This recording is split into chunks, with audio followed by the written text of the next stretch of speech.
বাংলাদেশে যদি কোনো ফেরেস্তারও আত দেন ও দেশ চালাতে পারবে না। আওয়ামী লীগের শাসন আমলে আওয়ামী লীগের হাজারো ভুল আছে, এটা অস্বীকার করার কিছুই নেই।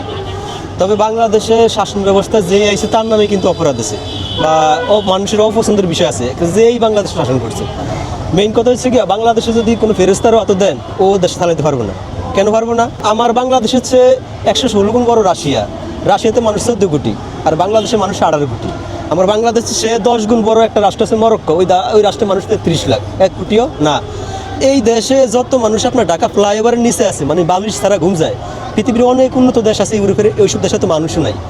এই দেশ তার মানে এই দেশটায় ছোটো, মানুষ বেশি।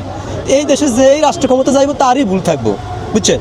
এখন আওয়ামী লীগ রাষ্ট্র ক্ষমতায় আসলে দীর্ঘদিন তারও ভুল আছে, অস্বীকার করার কিছু নাই।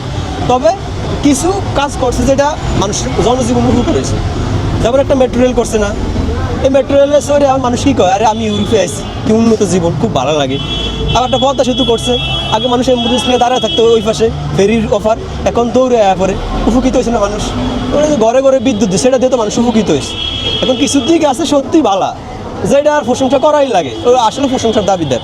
কারণ আওয়ামী লীগের নামে ধরেন একটা বদনাম মানুষ রটায় যে আওয়ামী লীগ মানে শেখ হাসিনা সরকার ভারতের প্রতি বেশি আসক্ত বা বেশি ভালো সম্পর্ক ভারতের সাথে। এখন বিশেষ করে ভাই, এই পৃথিবীতে তৃতীয় বিশ্বযুদ্ধ বাঁচতে বেশি সময় লাগবে না, সর্বোচ্চ 5 বছর।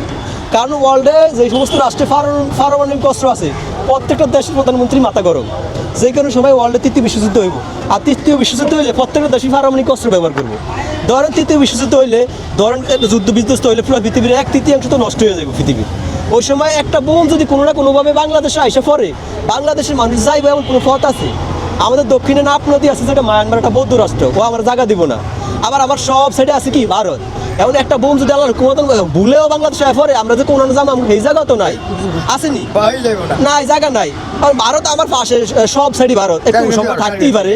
কিন্তু কথা হচ্ছে কি, বাংলাদেশের মানুষের ওভার কিছু মনে করে। আর এই যে প্যালেস্টাইন আজকে যদি আক্রমণ করে, প্যালেস্টাইনের পাশে ইয়েমেন আছে, সৌদি আরব আছে, আপনার আফগানিস্তান, পাকিস্তান, তুর্কিস্তান, কাজাকিস্তান, যত মুসলিম দেশ আছে, ইরাক, সিরিয়া, হ্যাঁ, লেবানন, জর্ডান, সব দেশগুলা এই আপনার এই যে প্যালেস্টাইনের পাশে আছে, ওরা যাওয়ার একটা জায়গা আছে। কিন্তু বাংলাদেশের মানুষ ও একটা বোম ফেলে যে যাইবো এমন জায়গা আল্লাহর হুকুম নাই, কই যাইব? ভারত যদি তার সীমানা বন্ধ করে যাওয়ার কোনো জায়গা আছে? আর বিশ্বযুদ্ধ হইবটা তো একদমই হাসা। তো এই পার্শ্ববর্তী দেশের সাথে সম্পর্ক ভালো থাকতেই পারে, এটা অস্বাভাবিক কিছু না। এখন আমরা কি সম্পর্ক পাকিস্তানের লয় করুন? কারণ আমরা কোন কি পাকিস্তান আমাকে ভাই, তো ভাই হইলে 71 সালে আমাকে ভাই আসিল না? এরা কম মানুষ মারছে এই দেশও, তো এটা কোন ধরনের ভাই? আমাদের যে এরা ওপেন গুলি করে মারতে পারে, এরা আমার ভাই হয় কেমনি? পাকিস্তানের ইতিহাসে এমন কোনো রেকর্ড নাই যে একজন বৌদ্ধ একজন ইহুদি মারছে। অনেক দেশের রেকর্ড আছে তারা মুসলমান টুকু মারছে, তারপর হেরা ভাই হয় কেমনি? আমার এটা বুঝেই ধরে না ভাই, আমরা তো নর্মাল কাতারের লোক, আমার এটা বুঝে আসে না, বাকি আপনারা জানেন। এখন কিছু কিছু লোক হেরা বলে আমাকে ভাই। এখন কোন রাজনীতিতে ভুল নাই কার? বাংলাদেশের যে যুদ্ধ হয়েছে, এই যুদ্ধে জামাত ইসলামের ভুল আছে না? এই দেশের মানুষ যে সময় 11 নম্বর সিগন্যালে ডুবে মরে, ওই সময় জামাত তো মানুষের এন্ট্রিতে গেছে, মানুষের বিরুদ্ধে গেছে না? অথচ এরা হাদিস কোরআন সব জানে যে দেশের প্রয়োজনে মরলে সোয়াব। অথচ তারা কি এই বাংলাদেশের মানুষের ওভার করিয়া কোনো বিশেষ স্বার্থে পাকিস্তানের পক্ষ গেছে, তো তাকে বিশাল বড় একটা ভুল আছে না?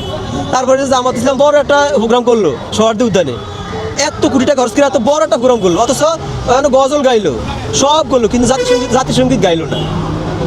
আমার মনে হয় এরা মুক্তিযুদ্ধের মানতেই রাজি না। জাতিসংগীতটা গাইলে কি হইতো? ওই তো মাসের কথার তলে পড়তেন না। এই জন্য ভাই বলি কি, বাংলাদেশের সমস্ত রাজনৈতিক দলের ভুল আছে, ঠান্ডা মাথা যদি চিন্তা করে, মানে কেউই পরিপূর্ণ শুদ্ধ না।